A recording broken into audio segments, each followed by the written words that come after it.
How to use kettlebells for beginners. I'm going to show you in this video the 3 most important exercises that everyone should know and everyone should start to learn kettlebell. I'm Attila Varga, Muay Thai boxing instructor, Brazilian Jiu-Jitsu black belt and Strong First kettlebell instructor. Please join to me and have a look. Okay, so let's start with the kettlebell swing. It's the most important and most essential movement, and it's the most foundational. So let's start with the kettlebell swing. It's the most foundational movement and the first what everyone should start with if they learn kettlebell training. Before we do the swings, we have to learn the deadlift first. The deadlift is a very simple thing. It's a life-size important movement. Actually, how we lift things up from the floor. Let's see first the posture, the right posture when we lift or we're doing a squat. The back has to be straight, so I'm not arching my back like so. So my head, my back, and my hips is on the stick, and when I hinge my hips back, it's still contacted. So I'm not arching the back like this, and I'm not doing like that. Yeah, I hinge my hips back. I'm going down. Either way, if I'm doing a squat, it's still there. So the posture is a very important thing. One of the main things we do in kettlebell training, we want to improve strength, we want to get better posture, more core strength, explosive power. The first of all, we have to be stronger as a human being, and the posture is very essential. So it doesn't matter something is weightless, it's not a heavy kettlebell, but it doesn't matter you pick up from the floor your car key, your remote control 200 kilo, the movement spectrum has to be the same. Of course the effort is different. So you hinge the hips back, knee stays there where they are, back is straight, I grab the handle, and when I stand up, I contract the glutes and brace my abs. And sideways.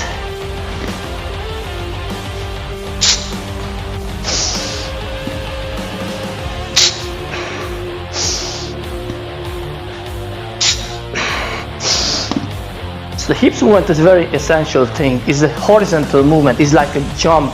For example, if from here I want to jump 2 mats away, I have to hinge my hips back this way, and when I leave the floor, I'm moving this way. Without leaving the floor, I have the same, just I'm staying there, my feet are grounded, and I have a good solid stance.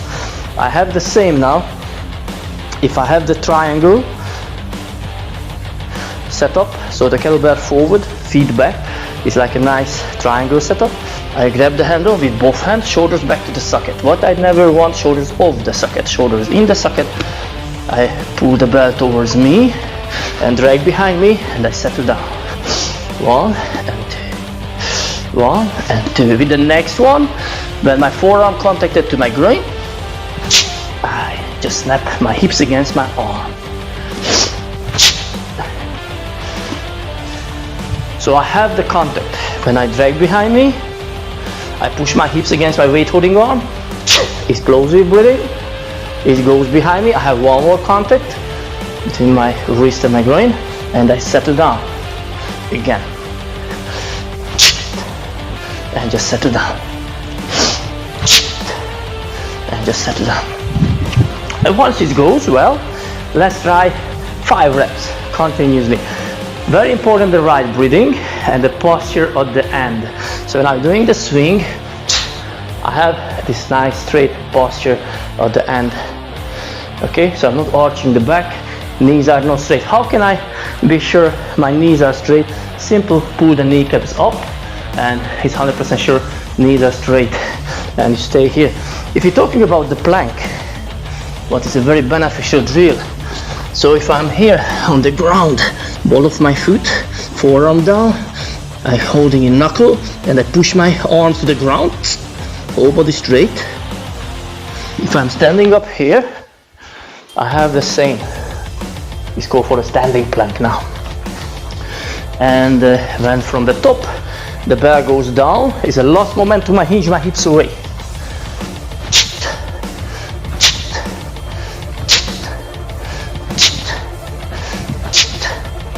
Only 5, and settle down and shake it. Let's go back to the plank again a bit. Yeah, ball of the foot on the mat, forearm on the mat, keeping knuckle and shoulders down, engage the lats, core, glutes, everything, squeeze the teeth and breathe and stand up. And again the same. Let's do now 10 swings. Notice the breathing. The breathing is like I want to say the C and the H together. Let's squeeze the teeth and I have the breathing like that. It's actually giving more pressure and more tension to the core, to the abs, like I'm breathing just open mouth. But it's such a subconscious thing. For example, if you go to the seaside and you want to throw stones to the sea and your competition with your friends who can throw it further, you don't throw like what you're gonna do. But even combat sport is the same, muscles loose and tight at the end. So it's a very important part of it. Make it more explosive and more effective. Again, I have the triangle set up, I hinge the hips back, I grab the handle and 1, 2, go up to 10, 3, 4, 5, 6, 7, 8, 9, and 10. So again, I have the right posture, like this, with every single swing bit. This is a bottom position, this is a top position. So the back is straight, just like we done with the plank. Here, so back is straight, I keep tight, whole body. I'm holding the same way here, just the forearm, of course, different position, but you keep tight, everything as much you can. And when you release the tension, you let the back going behind you. So let's do 10 swings. Again. 1, 2, 3, 4, 5, 6, 7, 8, 9, 10. So I'm not working against the kettlebell, I'm working with. So from the top, when it's going down, I let the momentum happen and my forearm, my wrist contacted the groin, I hinge the hips back to the next one. So let's do one more. I have the plank.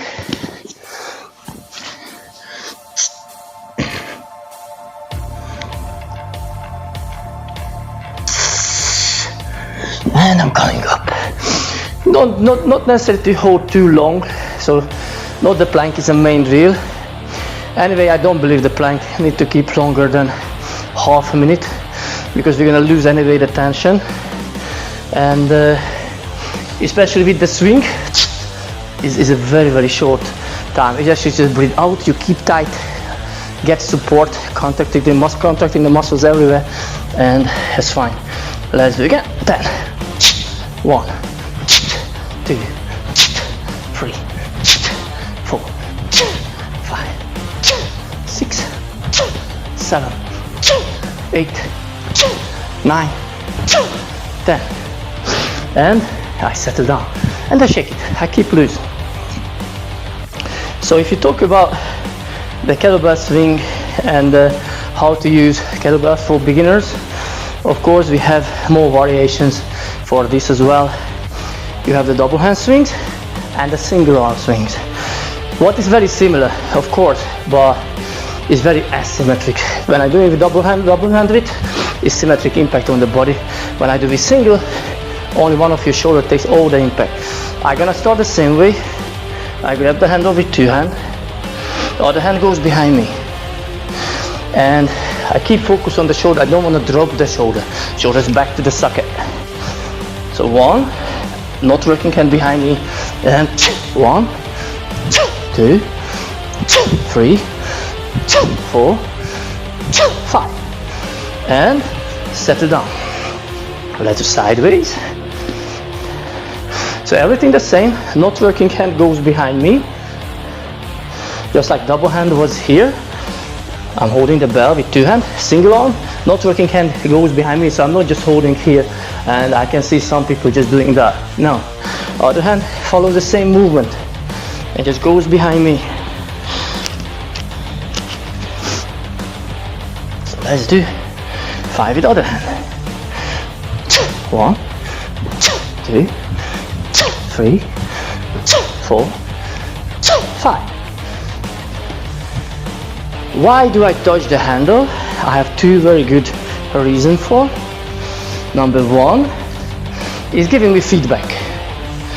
I'm holding the shoulders evenly, so I'm not holding here, here, here. So if I touch the handle, I know shoulders I'm holding evenly, and get back, I can engage the lats. And the other thing, easy to transfer to hand. Have a look. Every single time, swing split, I switch.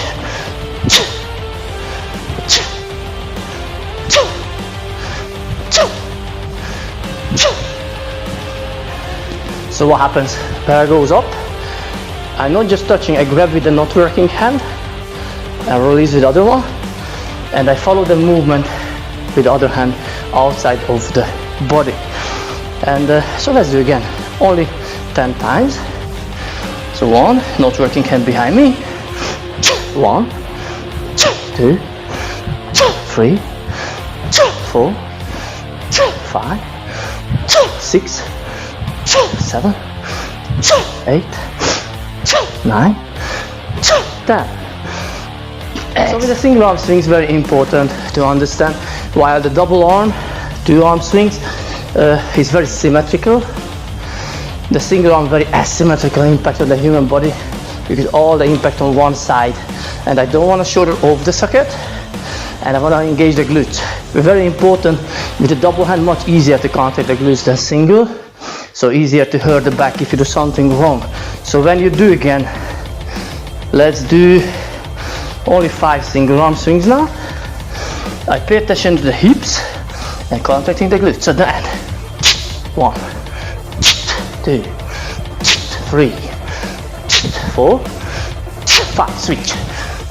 1, 2, 3, 4, 5. And once we have 5 each side, it's very simple. Let's go after double hand as well. So I have 5 left hand, 5 right hand, and 5 double hand, and straight away I have a short workout with the things what we've done so far. So not working hand behind me, 5 left, 1, 2, 3, 4, 5, other hand, 1, 2, 3, 4, 5, double, 1, 2, up to 10, 3, 4, 5, 6, 7, 8, 9, and 10. These are the details. Well, if you get, I'm sure you can step forward even with the size or with the reps or the sets, and you're gonna feel big difference even in weight loss and gaining strength and other movements.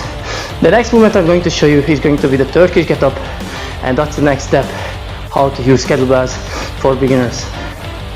But first let's see to the Turkish Get Up, the floor press, and how we change the sides, what is very important, avoiding injuries. First of all, we don't want to do anything with the very light weight, what we wouldn't do with the heavy, so we want to do the same way. So the kettlebell is next to me, I'm on my side, and what I don't want to pick it up this way, so I just don't want to pull it up like curling up like a biceps curl. I'm leaning to the side, I grab with the working side, working hand, other hand supports, I pull it back, same leg, same hand, so the same hand, which hand keeps the bell, does it on the foot, other leg straight, and I have now floor press. I push my lumbar spine down to the mat, squeeze the handle, wrist is straight. Let's do a couple of press.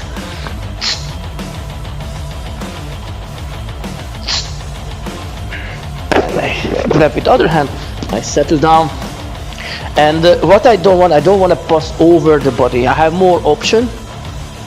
I can pull it around my head like that, but honestly I don't like that, because when we're doing a bit heavy, I don't want that move. So I am moving, the bear stays there, I move, I turn around. It's much safer. And I have the same, I grab with the other hand, I roll back, foot down, stamp my foot hard. I have a press, shoulder in the socket, engage the lats. Downward, it's a nice and slow negative.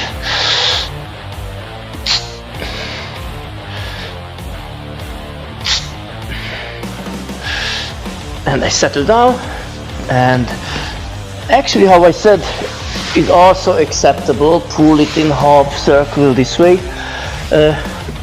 I would say it's much safer. Sit up, turn around, and do the other side. So this is the floor press and how to change the side to the Turkish Get Up. And let's see now the Turkish Get Up without weight, with the important details. So now my back, I have the kettlebell overhead, same hand, same leg upward. I push the foot to the mat, so I engage this part of my glutes. Other arm, other leg, 45 degrees. And when I keep pushing this, so what I really don't want first is sit up like this, because I'm gonna lift my heel. It's typical problem. Now I keep rolling, so the weight gonna help me to roll towards the other side, shoulder in the socket, all the way long. So more from here, I come up there. I don't wanna just holding like this, because it's a bad position to the other shoulder.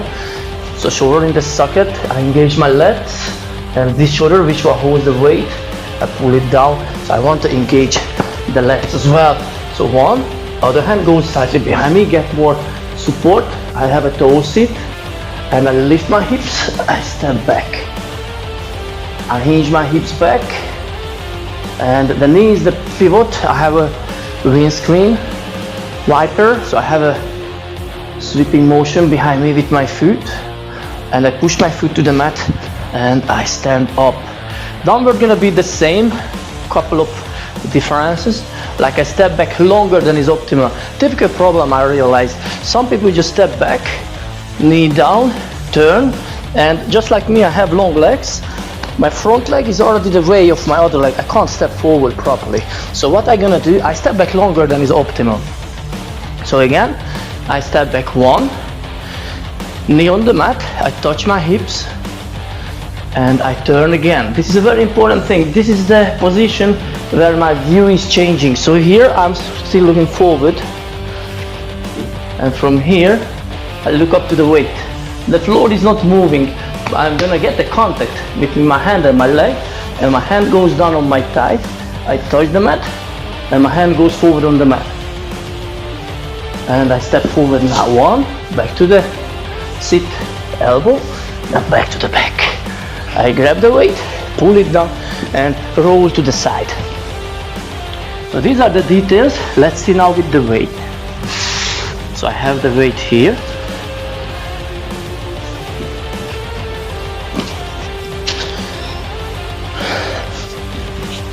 I press it up.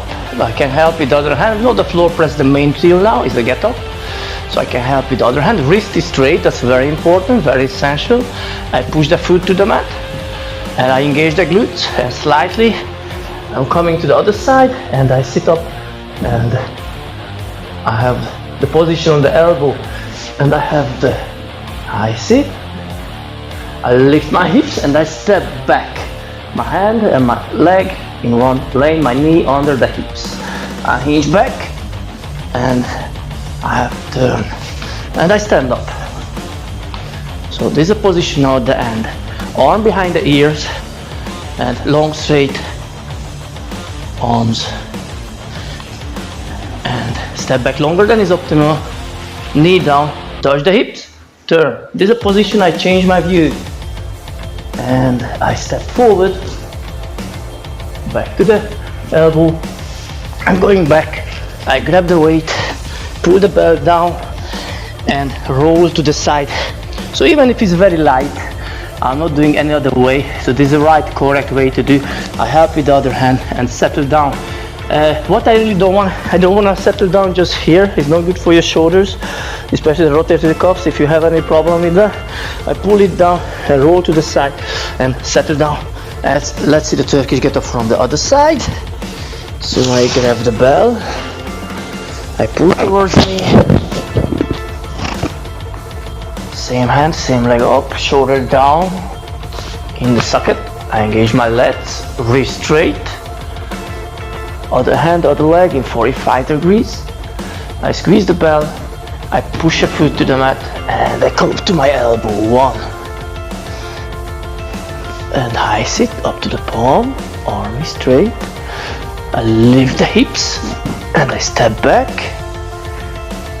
I hinge the hips back, I turn, I push my foot to the ground, and I stand up, arm behind the ears.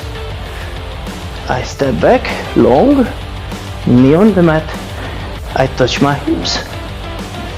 Turn, palm down, in front of the leg, and I step forward, back to the elbow, back to the back.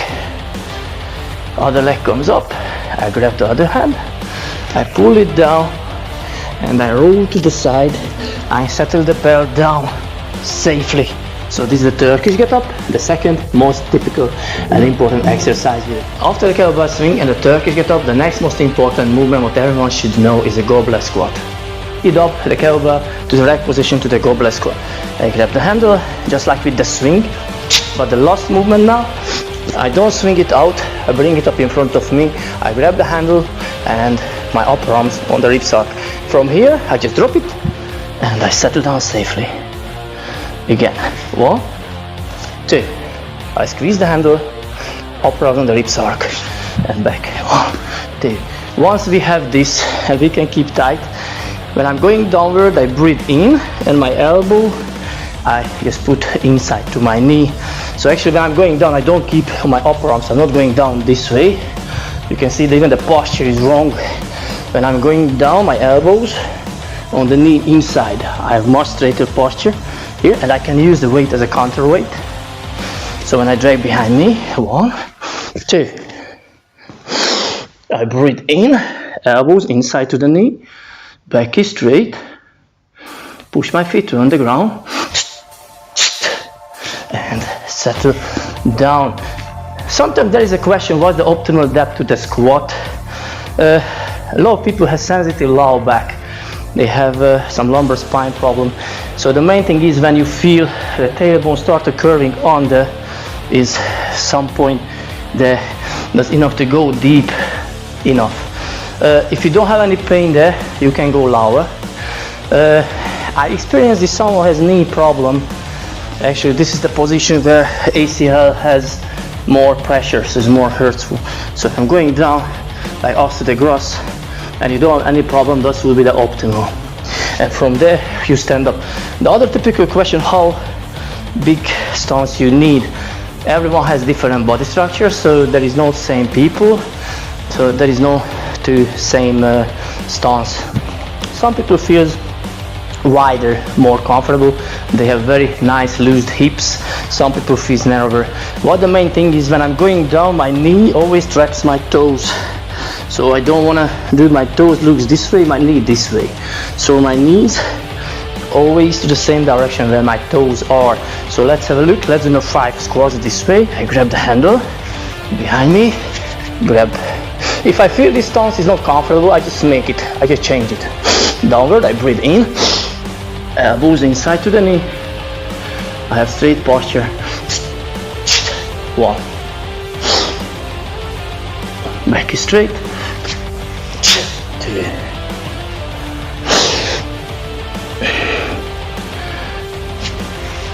3,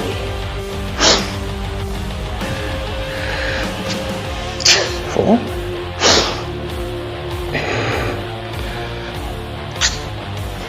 5.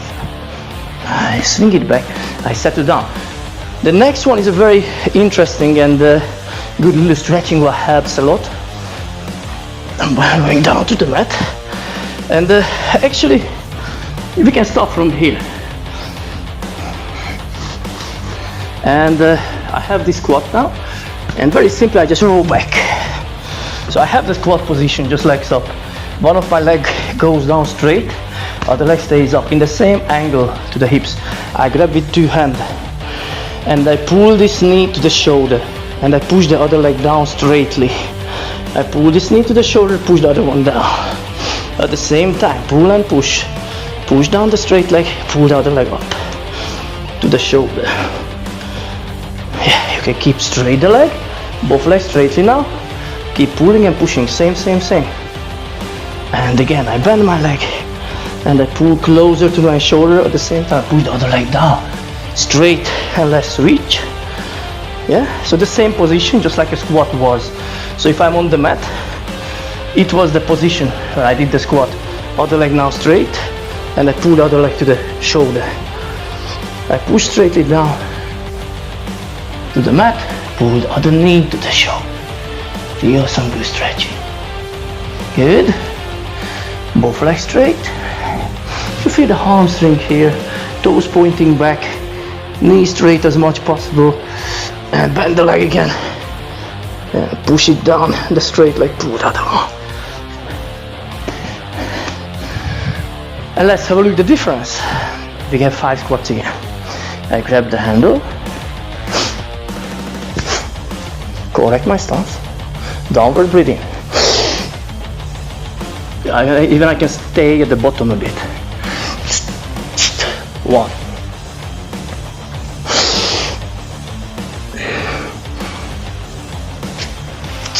2. Downward slowly. 3.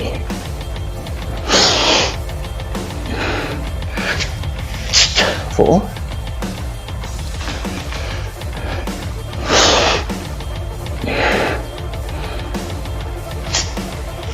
5. I settle down. So it was the use kettlebells for beginners with the 3 most important movements what everyone should know if someone wants to train with kettlebell: the kettlebell swing, the Turkish Get Up, and the Goblet squat. Of course, we have many other movements we can practice, but these 3 definitely gonna give you the good foundation to step forward and learn different variations as more difficult movements. Hope so you like this video. If you found it useful, please don't forget, leave a comment at the bottom and share with your friends. Also, you can find the workshop where I'm teaching kettlebell step by step, and you have access anytime, anywhere. Hope so you enjoyed that. See you next time. Goodbye.